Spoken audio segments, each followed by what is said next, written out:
Hello, everybody. We're going to start right on time because we have, I think, 3 speakers today. If I saw the schedule well, so we have to kind of move quickly. So we can bring the lights down a little bit, and we'll go ahead and get started.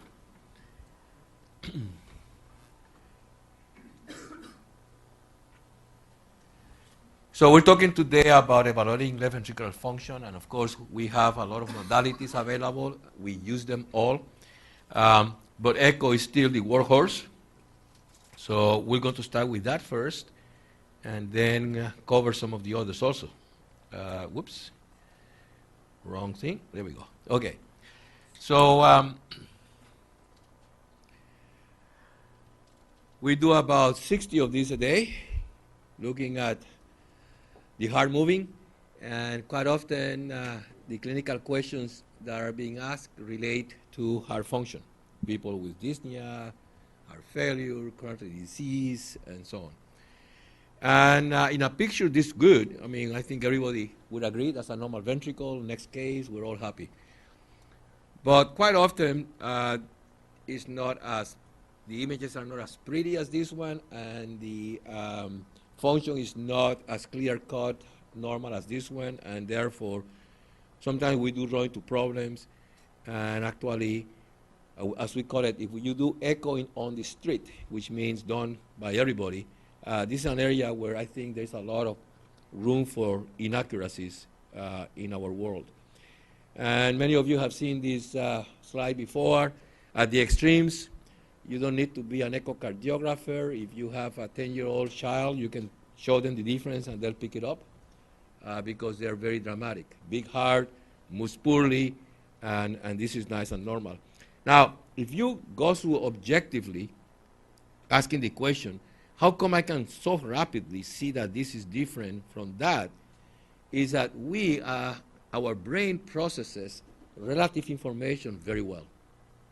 You know, we do extremely well with relatives. We do very poorly with absolutes. You have no idea how tall somebody is on television unless you see them next to someone else, because we don't have a good sense of absolute. So here, what your eye is probably doing is that your eyes are quickly seeing that there's a very good relative shortening of this area and imaginary diameters that you would make across like this. And this mitral valve is opening very nicely. And here you have a bigger structure, much less fractional shortening of all these diameters of the entire area, and the mitral valve opens and has a long gap distance between maximal opening and the septum. And all of that, you integrate so fast that you see this in a microsecond, and you say, that's a bad heart. Now, when you get into situations like this, it gets a little more tricky. This is a normal size heart. And if I show this, as I have done in courses with audience participation, you frequently get some members of the audience that would vote for 60s, some would vote for 50s, and some would vote as low as 20s and 30s. So you get a more wide spectrum of opinions when you have a heart like this, which is not enlarged, and that may or may not look normal depending on your own experience of watching and looking at hearts. You know, by quantitative techniques, it was a 42%, and many of you would be saying, yeah, that's what I thought it was. And some of you may be saying, gee, I thought it was a little better or a little worse. I hope most of you by now that have passed through the echo lab would have been somewhere in the low 40s. Now, when we are looking at shortcuts way to help ourselves, one way is to simply, if the heart is symmetrically good or symmetrically bad, it doesn't have a lot of regional wall motion, then the shortening fraction at the base gives us a ballpark, because it should be 30% or better. You can say 28% or better. But between 28% and 30, that's usually an EF in the 50s.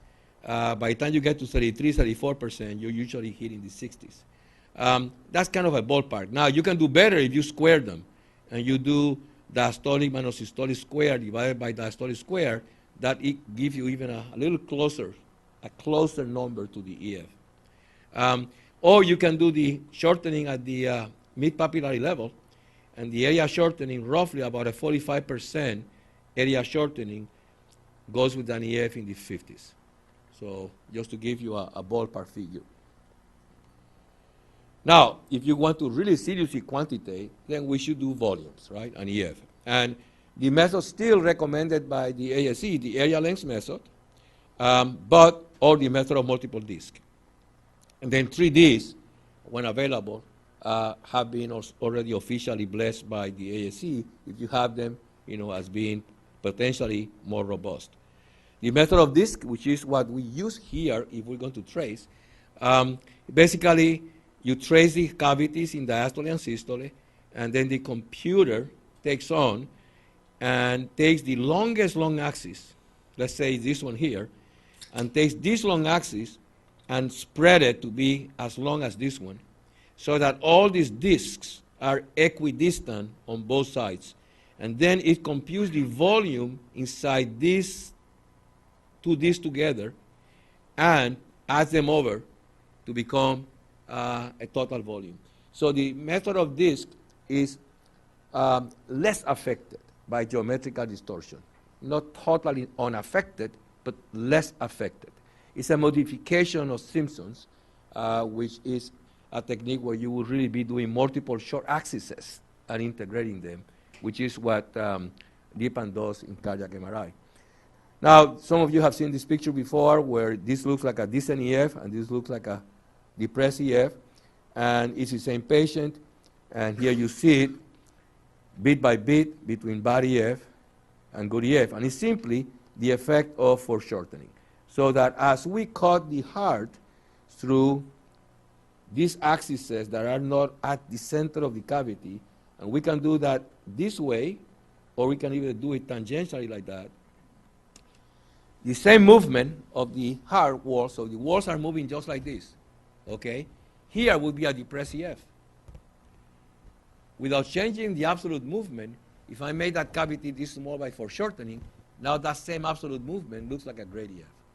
So foreshortening is really one of our biggest weaknesses because it pseudo-accentuates function, and our trick as experienced readers is to recognize that there is foreshortening and stay away from making an estimate when there is foreshortening. The multiple diameter method that we developed years ago, it's a substitute. It's not actually ASE endorsed, but we still use it here a fair amount because it's a good way of getting a ballpark figure. Again, you do the shortening of the square of the diameters, and if you want to be more accurate, you do average of multiple diameters, particularly when you have a lot of geometric distortion by wall motion. And then that becomes the first component and the most important component to get EF. The second component has to do with the shortening of the long axis.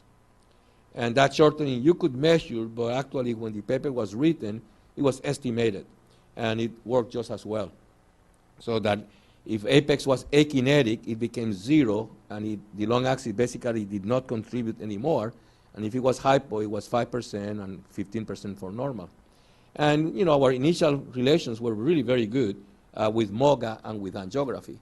And then subsequently, in another paper, we did biplane angiography, did volumes by biplane angiography, and then used the concept that if you took your largest minor diameter on any view, so not just this view, whichever view you could find your largest diastolic diameter, and you multiply that by your largest longitudinal axis, long axis, that product of the largest of the two multiplied by each other would relate to end diastolic volume by biplane, which it did. And the R value was in the high 80s, and this was nothing else but the regression equation that came out of that. And many of you in the Echo Lab have seen that equation as a way that we also quickly guesstimate end diastolic volumes. If you multiply your end diastolic volume by EF, you get a stroke volume, and then you can subtract all the end systolic volume. And this was from the original study with the biplane angiography. And as we frequently tell you in the lab, particularly when you're starting to do quantitation, is in the absence of significant AI or MR, is to do internal controls because your stroke volume by your method that you used should relate well with the stroke volume by Doppler in the ballpark. So if you have 40 cc's in one and 70 in the other one, there's a problem. One of the two have a problem. Now, if you look at the most recent quantitative document by ASE, in that document, what happened here? Okay. Let's go previous, hopefully. Okay. I wonder what happened here. All right. If you go to that document, they actually endorse a backup method. If you have kind of like not the greatest quality images to do Simpson's multiple disc method, you can take the area at the mid-papillary level of the short axis times the long axis with that very simple equation, which is called the bullet equation, and that would give you end-diastolic volume, and if you do the same for end-systole, you would get end-systolic volume. That's what they have recommended. Actually, we practically never do that in our lab. And I have also shown this before. This guy, by tracing this image here and using the method of disc, we got an EF of 35%. Based on that, he does not need an ICD. This guy has a cardiomyopathy. However, after contrast, the volumes became much bigger and the EF dropped to 26%. So a very significant difference when it comes to making a clinical decision. And this was shown years ago by the Mayo Group, that when you give contrast to big hearts in particular, but to all hearts, but notice that this becomes more apparent the bigger the heart. When you give contrast, the hearts get much bigger, and the relation is not only a good relation, but it's more closer to the line of identity. And that's shown very nicely here, where you see that the end-diastolic volume in this group of patients without contrast was 119, by CT, which was the standard, was 195, with contrast was 194. So, and we see that frequently in our own lab, when you give contrast, the heart looks bigger. And one of the things we also learn from contrast is not only that the heart gets bigger, but when you trace, you're tracing the boundaries of the contrast. And the contrast gets inside the trabeculi. And I think that's another lesson that we learned when 3D came on board. So 3D came on board, and now we have multiple ways of doing 3D volumes. This slide just shows one of them. When you stitch four cycles together, and then you orient your view so you have the cuts properly done to the center of the cavity. This then represents a 3D image using properly adjusted diameters and cuts. When you do that, then the computer takes over and does automatic border detection and gives you nice volumes, 158 end-diastolic volume, 60% EF, and so on. When it works really nicely. And this wasn't tested in a multi-center trial using MRI as the gold standard. And lo and behold, very nice correlations. But once again, for shortening, when MRI had 300 cc's, 2D was about 240. The 3D, I'm sorry, not 2D. And then they went ahead and relooked at those images and retraced the boundaries, excluding all these trabeculi, and then they got very similar results. So between the experience with contrast and the experience from this study, it was shown nicely that we needed to change a little bit of our recommendations. And if you look at the new quantitative document from ASE, they actually recommend, as you can see here, tracing out of all these little things here in diastole and also in systole to get volumes that are bigger and more comparable to the standards that you would get by either CT or MRI. A word about strain. Strain is a very nice technique. It consists of using a digital matrix. And in the digital image, you take a pixel. And if you can track that little pixel all the way from diastole to systole, then basically you're tracking this point from here to here, and that one from here to here. And if you know the distance between the two of them, you can see how much shortening between them occur. And if you do that all the way across the circumference of the heart or the longitudinal planes, you can get multiple types of strains. You can get circumferential, radial strain, longitudinal strain. In this case, I think the curve here is for longitudinal.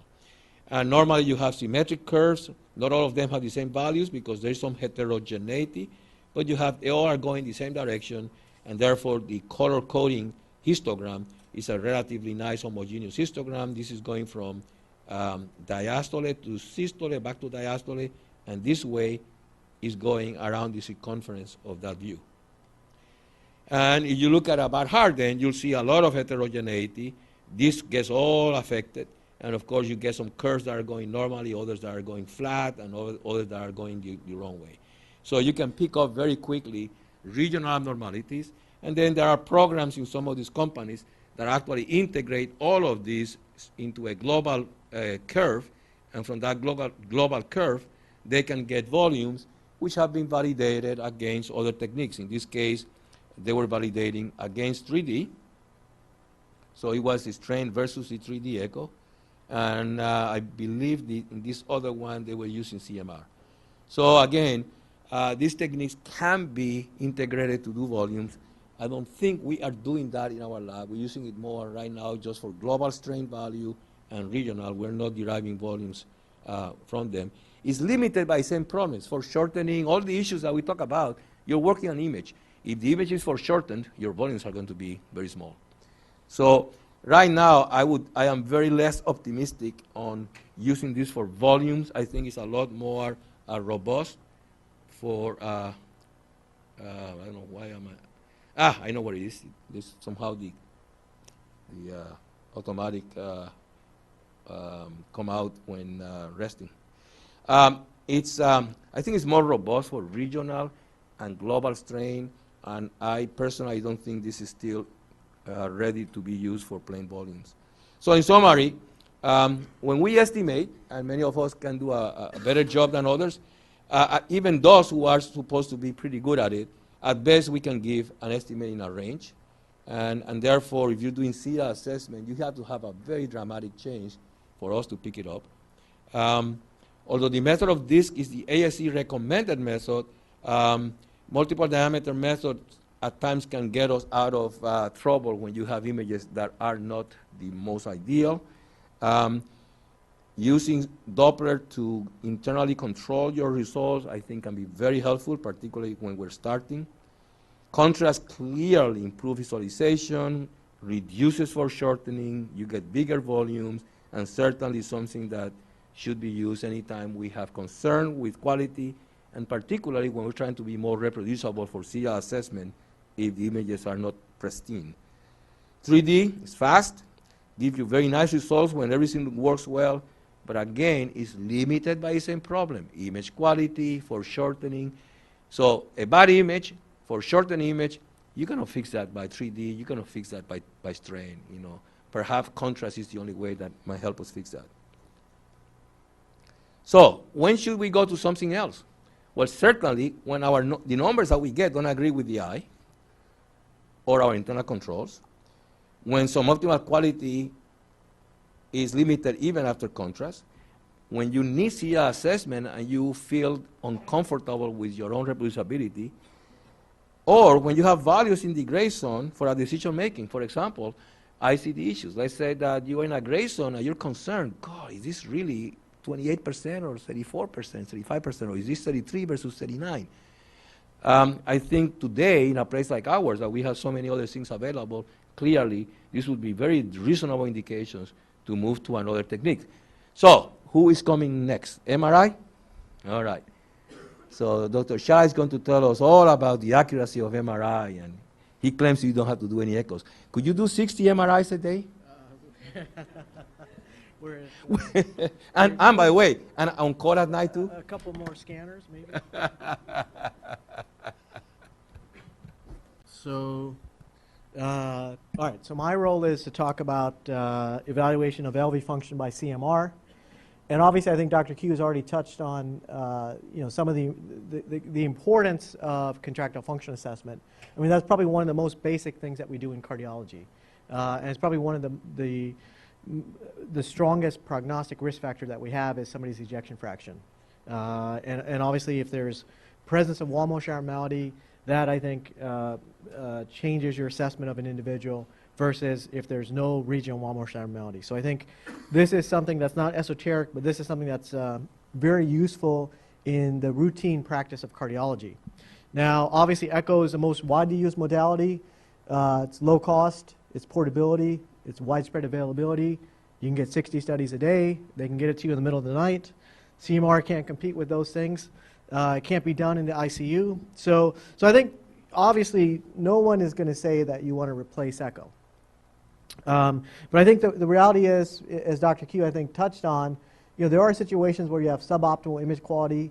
Echo also has some level of operator dependence. And I think the big thing is most of your assessment is done using geometric assumptions.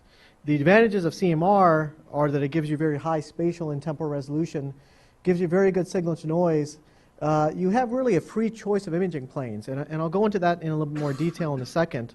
And then lastly, there's no geometric assumptions that are being made. When we quantify volumes, we're doing it without making any geometric assumptions. So how is it done? So here's basically an example of a 2-chamber and a 4-chamber view of the heart acquired by use of CMR. And what we'll do then, the sonographer then will, or I mean the MRI technologist will then, off of these 2 long axis views that we've obtained, derive a series of short axis planes. Now the advantage of CMR, because it's a tomographic technique, once I've picked this basal plane right here, I simply tell the scanner, okay, now go 1 centimeter further down. In that exact same plane, but a centimeter down. And I say, okay, now go another centimeter down. And you just keep going down every centimeter all the way until you get to the very apex of the heart. So these slices are perfectly parallel to each other. And from this, we can actually use this to then contour serial short axis slices and derive volumes. And I'll go into that in a second. But before I do that, let me just talk a little bit about how the MRI image itself is generated, because I think it's important for us to recognize that. And so there is one difference. Routinely with CMR, what we're going to be doing is we're going to be using a technique called segmentation. So that requires ECG gating. And basically what we're doing is that movie loop that you see is actually really a series of different frames at different points in the cardiac cycle, such that when I play them one after another, I actually am able to see nice wall motion and nice contractility. Now, what is the temporal resolution? So what is the amount of time that each frame in my movie is acquired over? So typically each frame is going to represent between 30 and 40 milliseconds in time. Now I think that's important to recognize, because the problems obviously is if you have poor temporal resolution, you have a poor frame rate, then your accuracy in assessment of, especially for end systolic volume, may be compromised. So with CMR, again, you can dial this temporal resolution up or down, but the consequence of that is going to be that the breath hold time can get longer or shorter. And so as a frame of reference, with echo, the typical temporal resolution for 2D echo is on the order of about 25 to 30 milliseconds. With CMR, for routine clinical practice, we typically derive between 30 and 40 milliseconds. And then I think that'll be important to keep in mind compared to CT, where the temporal resolution of CT is not as good as CMR and echo. Now, the question then is, how do I actually obtain these images? So because CMR is fundamentally a slower technique than CT or echo, I can't obtain an entire image within 30 to 40 milliseconds. So what I have to do is I use a strategy called segmentation, where what I do is I acquire part of my image during one cardiac cycle. So, and what remember I'm doing here is I'm creating 20 frames for this RR interval, but I'm acquiring a portion of this in the first cycle, and then I go back in the next cycle, and then I acquire additional lines of data, and I keep doing this over 4 or 5 different cardiac cycles, and from that then I've generated all of my lines of data to generate my image. So you can think of this as analogous to, for example, when you do 3D echo, we're using multiple volumes and stitching them together. So it's taken over several cardiac cycles, and as a result, you want to have the patient holding their breath over these 4 or 5 cardiac cycles, and ideally you want a normal, regular rhythm over this time. Now, if you don't have those things, then this kind of high-resolution segmentation technique can have problems, but then I'll talk about strategies that we can employ to overcome those later on. Now, the one thing, though, to keep in mind is that with CMR segmentation, it's a little bit different than stitching different volumes together, like you would do with echo or with CT. Because with CMR, every line of data somehow contributes to the image. So I could actually just obtain the initial quarter of my lines of data, and I could reconstruct an entire image. So I'm not getting just the top of the image. I'm getting an entire image, but you'll notice that the details here are not as fine. And then if I go to second cardiac cycle, I obtain some additional lines of data, and then I reconstruct the image now with more lines of data. You'll notice I get more details in my image. And if I do this for 4 or 5 cardiac cycles, then I get a nice high-resolution image where I've got pixel sizes that are on the order of about 2 millimeters. So this gives you an idea of the level of image quality that you're able to achieve. And this is just showing you, again, I could reconstruct an image with only 16 lines of data. It would look like this, because each pixel size is much bigger. On the other hand, if I reconstruct it with 128 lines of data, notice my pixel sizes are much smaller, and I'm able to see much finer details in my image. Okay, so now, because we're using a strategy called segmentation, it's important to recognize that if I don't set the parameters properly, I may have a problem with image quality. Now, here's an example. Oops, that didn't play for us. Okay, here's an example.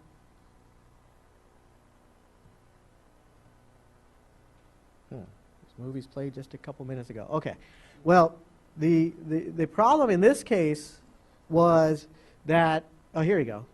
Take a look at this, and what do you guys think of this movie loop here? How's it look? Okay. You've got abrupt transition, and it's exactly right. I'm missing part of diastole, right?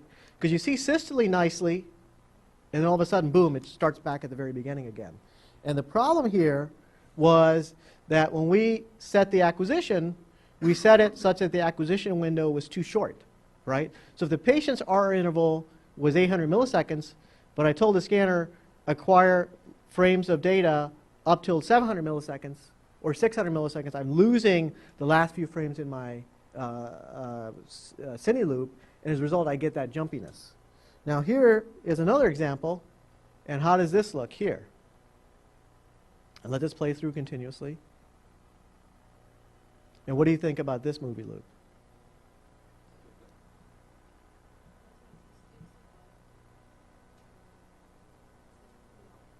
Okay, it's taking too long. So, right, what you're seeing is you're seeing systole. Okay, let's ignore this now. We're starting systole. It relaxes, so I'm seeing all of diastole, and I'm actually catching a little bit of the next systole, right? And this is a case where when the acquisition was done, we purposefully set the acquisition window too long. So the person's R interval was, 800 milliseconds, but we set it for 1,000 milliseconds. I've got a couple of extra frames of the next cardiac cycle, and then it goes back to the very beginning again. And as a result, that doesn't look like an optimal movie either, right? So you have to know how to set the parameters when you're doing the acquisition. Now, here's another case. What do you think about this case here?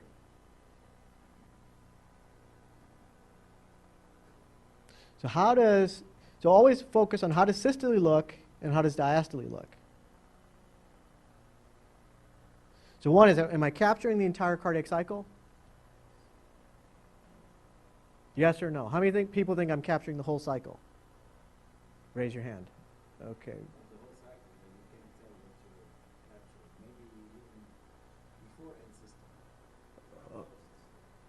So I don't have all of systole, so then you're saying I have no diastole. Okay. So if you look here, actually, when does the image look bad? Does it look bad in diastole? Or does it look bad in systole? It looks bad in systole, right? So why does the image look bad in systole? The reason is because the temporal resolution of this acquisition is suboptimal. All right. So remember I said you want to achieve 30 to 40 milliseconds per frame. In this case, I purposefully set it so that instead of getting a frame every 40 milliseconds, each frame is 80 milliseconds. Okay. And as a result, you're not able to appreciate the systolic motion as well. It's a little bit jerky, right? And as a result, you also get blurring during systole because you're actually acquiring the image when there's a fair bit of movement that's occurring. So I think that's an important thing to keep in mind because that's one of the distinctions I think between echo and CMR versus CT, where the temporal resolution of CT cine is on the order of about 70 to 80 milliseconds. Now obviously it's continuing to get better and better, but that can make it then difficult to be able to assess for wall motion abnormalities. Now here's another scenario, and what do you think about this case here? So again, look at how the image looks during systole, and then look at how the image looks during diastole. And the question is there anything wrong with this acquisition? Right. There's nothing wrong with this acquisition. It's just a very high temporal resolution. This is about 10 milliseconds per frame, right? So you can actually see motion very, very nicely. Now, so you would say, well, why don't we always do this? Right? Why not go to 10? So you can achieve. With MR, the beauty of it is I can go to 40 milliseconds a frame, or I can go to 10, or I can go to 80. I can set on the scanner console what I want. The downside with this is what? That's right. The patient, this is about a 30-second breath hold. So this, one of our techs who's an avid swimmer could hold their breath easily for 30 seconds and not, bat an eyelash. But, you take a lot of the patients that we have that have multiple diseases, and you try to have them hold their breath for 30 seconds, well, after a few of these, they're going to get worn out and tired, right? So that's why it's finding the optimal balance. So there is no perfect number. It's the perfect number for any given patient, right? So if we see a patient who, this person can have a hard time holding the breath, I'll compromise a little bit on the temporal resolution or the spatial resolution so that I can get the acquisition done during the period of time when the patient can hold their breath. So that's the key. There is no perfect acquisition parameter. It really varies based on each patient. That's why for the techs, they don't just kind of push a button, get a cup of coffee, and sit back and relax. They have to be actively paying attention and modifying how they do the acquisition for each scenario. Now, the other thing, the difference obviously is, we already touched on this, which is that poor temporal resolution is a shorter acquisition time. Very high temporal resolution is a longer acquisition time. So this was about a 2 to 3 second acquisition. This is about a 30-second acquisition. So the optimal is somewhere in between those two, depending upon each patient. For the interpreter or somebody reviewing this study, Mm-hmm.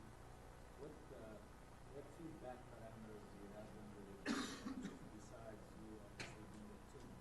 Yeah. In echo, you get a frame rate, you get an EKG, so Yep. you know when the capture rate, you know what the frame rate is, and Right. you figure this one out. What do you have on it? Yeah, so the DICOM data sets that are obtained with CMR, actually you get every single parameter that's set on the scanner. So I know what the temporal resolution is. I know how many cardiac cycles it took to generate this image.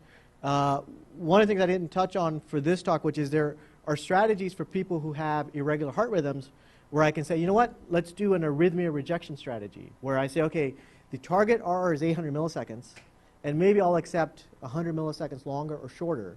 But if it falls outside of that range, I'm going to discard it. So the scanner will tell me how many beats it accepted, how many beats it rejected. For some reason, the one thing it doesn't give you is the EKG itself. And the reason, obviously, is because remember, each image is taken over multiple cardiac cycles, so it would actually have to save multiple different EKGs. So. If there are a couple of PVCs there that occur during the acquisition, Yeah. you don't know. You'll know that because it'll cause a distortion in the image quality, right? And so if I go back to that one example that I showed you where I set the acquisition window too short, right? Sorry, one second. And in this case, where the acquisition window was set a little bit too short, so notice I see systole just fine, but I've cut off diastole. That's actually one of the strategies that we'll do purposefully if you have a patient who's got PVCs. This is a way I essentially discard the PVC beat because I'm only looking at what's happening during systole. So I only acquire data during systole, and I'll set it such that it goes a little bit into the onset of the PVC, so that last frame that you have maybe corrupted, but then beyond that, it starts back up again at cine. So there's strategies that you can employ when you have patients that have irregular heart rhythms. One is arrhythmia rejection. The other is actually purposefully using a short RR so that at least I get a good systolic acquisition, and I just kind of toss out diastole because I know that's where the abnormalities may be occurring. So again, all of these things, it's important to recognize these because there's some scenarios where actually doing it the wrong way is the right way to do it. Okay, so let me go on. There's one last thing we can always go to, and that is this thing called real-time imaging. So this is how echo is done, right? You put the probe on and you're obtaining data in real time. So there's no breath holding, there's no segmentation, anything. So you can do that with CMR as well. Now you're going to have to compromise a little bit on the spatial and temporal resolution, but I'll give you an example. This is what a real-time acquisition would look like.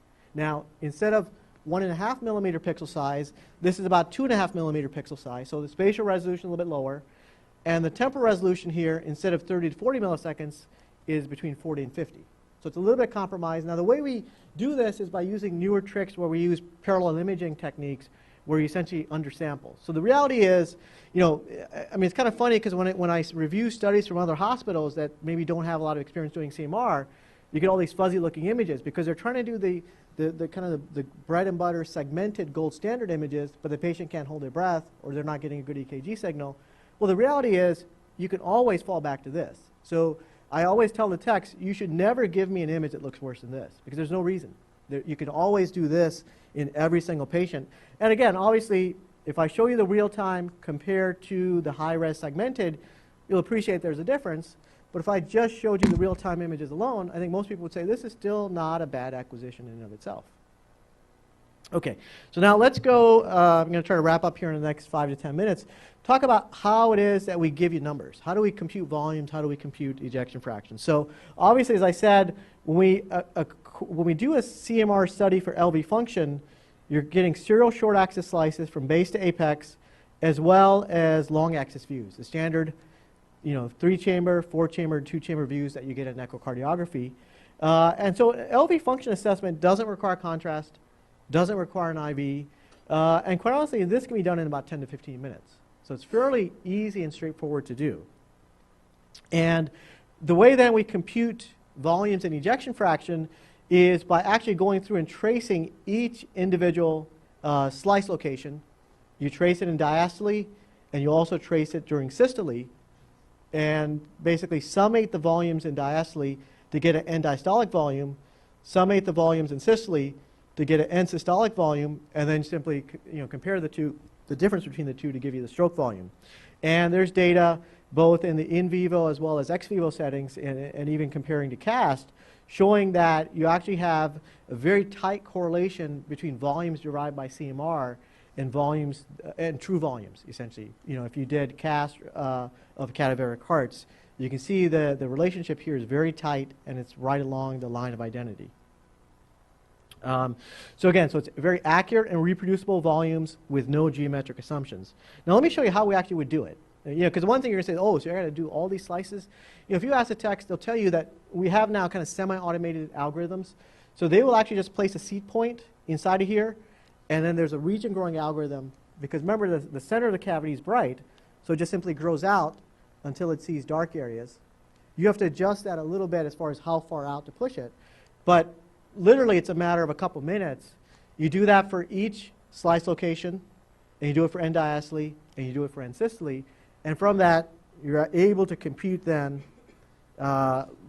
volumes, end diastolic volumes, and systolic volumes. Now, the other thing you'll notice, because CMR is a tomographic technique, on the MRI image itself, there's actually a coordinate system that's embedded in the image. So on a post-processing software, it can actually look and say, what is the coordinate system for this image? And it can place that as on a reference point to a long axis image. So I can actually see that this short axis image right here was actually placed at this location within the heart. So I can see if the technologist, for example, did the short axis view at an angle. If they missed a slice, you can see all those things. And you can confirm not only on a 4-chamber view, but again, I can confirm this on a series of long axis views to ensure that this short axis slice is truly perpendicular through the ventricle, and to ensure that I've got sequential short axis slices all the way down. So I'm not missing a slice as well.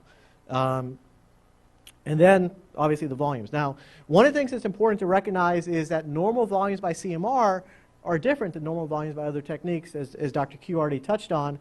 And so we actually have a nice reference that we keep posted in the laboratory, which actually gives you normal values for end diastolic and systolic volumes, as well as ejection fraction and mass, by both body surface area, indexed by BSA, as well as by age. And the reason is because you'll notice, if I show you what the upper limits of normal is, for example, for end diastolic volume, in a 20-year-old, the upper limits of normal is up to 193, versus in someone in their 70s, the upper limits of normal is 172. So the reality is, one of the things you'll find is that, especially in younger patients, the size of the ventricles will look bigger than what you're used to, but you need to make sure that you index it not only for body surface area, but also for their age, before we call enlargement of the ventricle. And then along that same tune, you'll notice that the lower limits of ejection fraction for 70-year-old is about 60%, whereas the lower limits of an ejection fraction, normal, for a 20-year-old is about 57%. So the reason is that younger patients tend to have slightly bigger ventricles with slightly lower ejection fractions. So I think you need to know that before you start going around calling abnormalities. And I think this is also important not just for the LV, but as I'll touch on for the RV as well.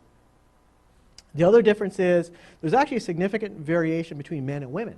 And so we actually have basically 4 tables. We have a table for men by deciles of age, for women by deciles of age. We have that for the LV. We have a similar table for the RV.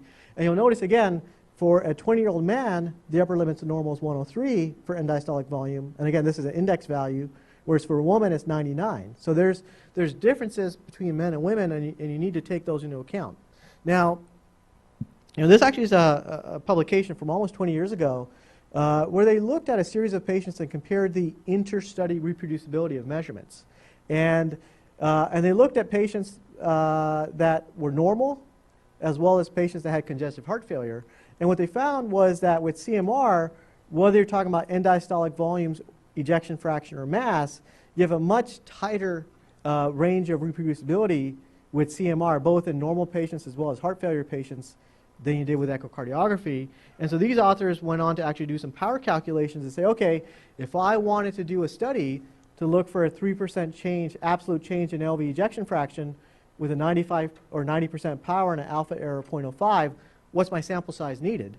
And you'll notice that for heart failure patients, for example, to detect this type of a change of 3% change in ejection fraction, by echo, you need a sample size of about 115 patients, whereas because the reproducibility of CMR measurements is lower, you could do that same study with only a fraction of the total number of patients. So as Dr. Q touched on, I think one of the areas where it's useful is where you want to look for serial changes in volumes and serial changes in ejection fraction. Because the reproducibility of CMR is excellent, it can be very useful for that indication. The other thing also to keep in mind is how do CMR values compare to other techniques? And I think Dr. Q already touched on this before, so I'm going to gloss over this in the interest of time. But just recognize that the end diastolic volumes by CIMI and by MRI in this one particular study, which incorporated a series of normal patients, patients with mild LV dysfunction and patients with moderate LV dysfunction, MR and biplane CIMI ventriculography were closer than unenhanced echo, and obviously with administration of contrast, you got closer to those values. And then there's also a study looking at 3D echo comparison with CMR, and again, I think what they found, as Dr. Q's already touched on the results of this study, which is really, I think the challenge you have with echocardiography oftentimes is that it's hard to be able to resolve inside of these little trabeculations. And as a result, if you undertrace the CMR, you actually get a tighter correlation with 3D echo in this particular study than if you trace the CMR the way we typically would trace it, which again is to try to account for all of the volume of the ventricle. Okay, and then the last minute or two, let me just touch on the importance of the RV as well. So obviously we're talking about LV function, but recognize that CMR is also excellent for assessment of RV function. And one of the challenges that you can have in echo is On any 4-chamber view, you may not be sure that you're fully opening up the right ventricle, just depending upon the angulation in which that 4-chamber view is taken. And as a result, the size of the right ventricle can appear different. And that's one of the things, if you start looking at CMR scans, you have to recalibrate your eyes, because the RV on CMR will generally tend to look bigger than what you're used to expecting to see on echo. And again, this is where, you know, the best way to calibrate your eyes to look at CMRs is to compare it to volumes. So compare to volumes of the right ventricle that are, again, obtained using the same methodology where you trace every single slice of the short axis view of the right ventricle and derive what the right ventricular volume is, and then compare that to a series of, or compare that to a table of normal values indexed based on body surface area as well as age and gender. And you'll notice that for the RV, if you look at the reproducibility of measurements, as you would expect, it's not as tight as reproducibility of measurements for the LV is. So most studies for LV EF reproducibility, it's on the order of about 2 to 3% by CMR, inter-study reproducibility. Whereas for the RV, it's on the order of about 5 to 6%. So I think you need to recognize that the RV is a little bit more challenging to obtain, but I think CMR is still very good for assessment of RV contractility and RV volumes and function as well. And then I'll leave it with the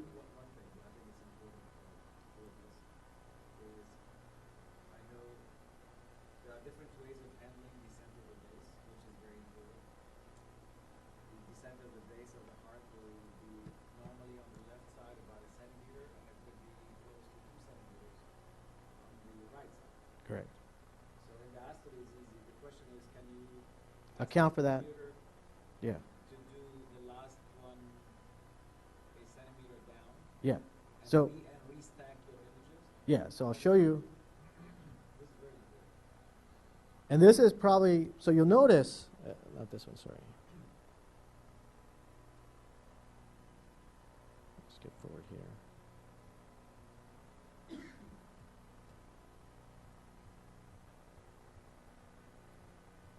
One second.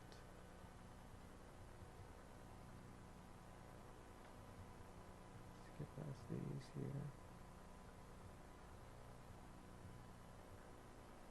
This is the importance of having the ability to cross-reference two corresponding long axis views. And you'll notice, if you look closely at this tracing that I showed you here, right, you notice in diastole, I've traced this very slice right here at the base. Consider that the base of the heart. In systole, notice I've only started tracing this slice. And the reason is on the workstation, I actually will play through it. And again, looking at so I'm not looking just simply at how does the shape of the heart look. Does it look like I'm in the atrium or the ventricle? But I'm actually looking at how is this orientation, how does this sit on a long axis plane during systole? So you'd be able to see the long axis plane. Exactly. In systole too. Correct. So the way the workstation works, exactly, is on the workstation here, is I'll actually have, this is a diastolic frame, but I can go to a systolic frame. You'll see the heart descending down, but you notice that slice doesn't change. The slice stays within the same location. So this slice, which was at the base of the heart, now will become part of the atrium. So I actually have to look at that, and you have to do that for the LV, and you have to do that for the RV. And this, I think, is a, you know, when we have our CMR workshop, or we have people come here and we kind of go in detail for a week into CMR, we spend a whole day on this. And the reason is because this is a common source of error. It's not going to be as much of a problem for EF assessment, where it's a problem is stroke volume, right? Because if I don't properly account for this base to apex descent, all of a sudden the stroke volume that I get may be underestimated, right? Because I'll get a higher end systolic volume and therefore a lower stroke volume. Where that becomes a problem is when you're doing regurgitant volume calculations, right? Because all of a sudden then your mitral regurgitation assessment doesn't make sense. And this is probably the one source of error that people tend to ignore, and they just kind of, you know, people start up a CMR lab, they leave it to the sonographer or the technologist to do the tracing and don't bother to sit there and take a look at how it's done. But you'll notice in the lab, I mean, I would say myself or the fellows, pretty much every single case we go through and look at it. Sometimes it looks fine, sometimes we have to touch it up. But this is a key thing. So the way you deal with it is it's interesting that you don't compress you keep the slices the same, but you may delete the last slice. Right, because remember, the way the scanner works is the scanner picks a specific location in space, and so it can't, the slice doesn't move for the fact that the heart is moving, so you just have to know to ignore a certain slice or ignore a part of a slice. Okay, and so here's what the appropriateness criteria say for CMR. One is obviously congenital heart disease, where you want serial assessments of LV and RV function. CMR is very highly indicated for evaluation of LV function post-MI or in heart failure patients, especially when you have suboptimal echo images. And then lastly, quantification of LV function where there's discordance between other tests, between prior tests, or between the clinical history and the imaging findings. So, I think the reality is, Sumin, are you here? Yeah, you can come on up and talk about CT. I'll just, kind of, okay, well, come on up. But no, the reality, I think, is that LV, LV function, I think, is a key thing that we do in cardiology, but it's one that we take for granted, I think. No, but bottom line, I can just tell you, nuclear and CT, you would never order, almost never order for LV function. Very specific cases, I think for MAGA, we do that occasionally when patient had a defibrillator, and echo image is horrible. They really want to know the EF or IV upgrade, so on and so forth, can go to the MRI scanner. So that would be the only situation you would order a MAGA scan, which you would do about once or twice a month. But still something you ought to learn how to trace it. So the unique thing about MAGA is there's no geometric assumption. It's purely count-based, and it's probably it's actually the first technique to be used for EF assessment. Okay, so that's the only situation. And then you can get also EF from the perfusion imaging, which is completely different algorithm, and obviously is not as accurate as MAGA. However, overall has decent correlation with MRI or even echo. And for prognosis, it's very powerful. So basically, you're getting the EF information for free, because when you're doing the perfusion, you get enough information to calculate the EF. And that helps you also to read a study. If you see a defect, fixed defect, and the wall motion is completely normal, and most likely is artifact. So that actually increases the specificity of your reading. And also increase your confidence of reading a study if it's normal, abnormal, or equivocal. So study has shown that if you add the gated functional information to the perfusion, the reader is much more confident in calling a study normal or abnormal rather than equivocal. So essentially, it's a free information. You're not giving any more radiation. You're not imaging the patient a longer period of time. So you get the EF for free. I mean, it's not great. It's actually surprising that you also in the images. If you're used to look at MRI images, you look at nuclear gated information, you say, what can you say about it, right? But as a matter of fact, it's surprising how well it does in terms of predicting outcome. But overall, EF by perfusion is going to be lower because of the temporal resolution issues, and essentially you only sample 8 cycles out of each cardiac cycle. So it's rarely going to get the true diastolic and systolic volume. So EF by nuclear perfusion is going to be always lower than echo. So as a matter of fact, depending on the vendor, EF of 50% is considered normal. Okay, so it's very important for you to not call everyone who has 50% depressed EF, because 50% is actually about the same as 60% by MRI or echo. Okay. So I think this is the thing. You get it from the time that it's in the ballpark. Exactly. It's almost 10%. Yes, correct. How do I use an EF? So I order a microscope, and I get normal quality, EF 30%. That's usually in smaller heart, because smaller heart you get. I get defects of different kinds, EF 55%. That's my worst scenario. And the third scenario is normal perfusion, EF is like 50.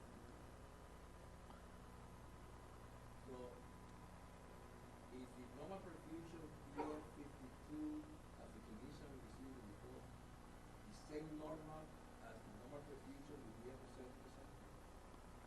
I just treat them the same?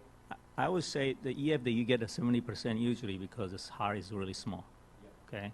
And those you get 50% usually your heart is a little bit bigger, to a more normal sized patient. I would say prognosis-wise, no one had really looked at 50s versus 70s, but I would still call it absolutely normal, yeah. So as long as it's within the normal range, it doesn't matter how high or low. Yeah, yes.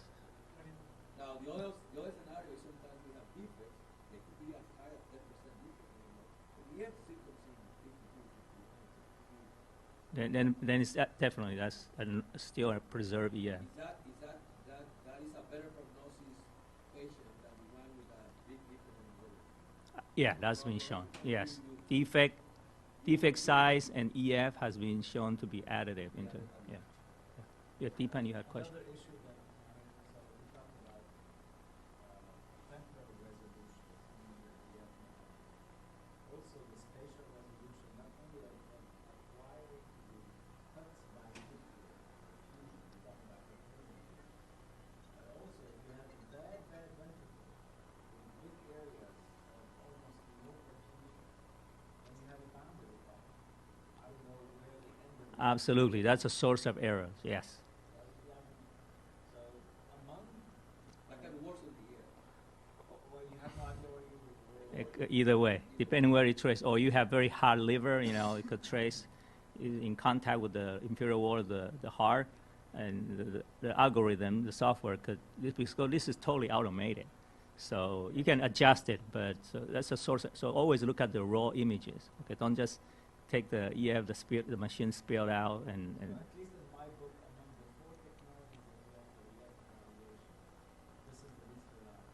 absolutely, yeah. Least reliable is MRI for reproducibility and accuracy, because it's done right. I'm not sure where I'll put CT, and the reason for it is CT, you have a great resolution, not as good temporal resolution, except I guess with the newer, New toy. right? Because you have very good temporal resolution, but you have to acquire the good endoscopy and do insistent, right? But with the newer temporal resolution, at least Yeah, you know, 65. So 65 for someone with a heart rate of 60, you get 1,000 divided by 60. It's about 15 frame.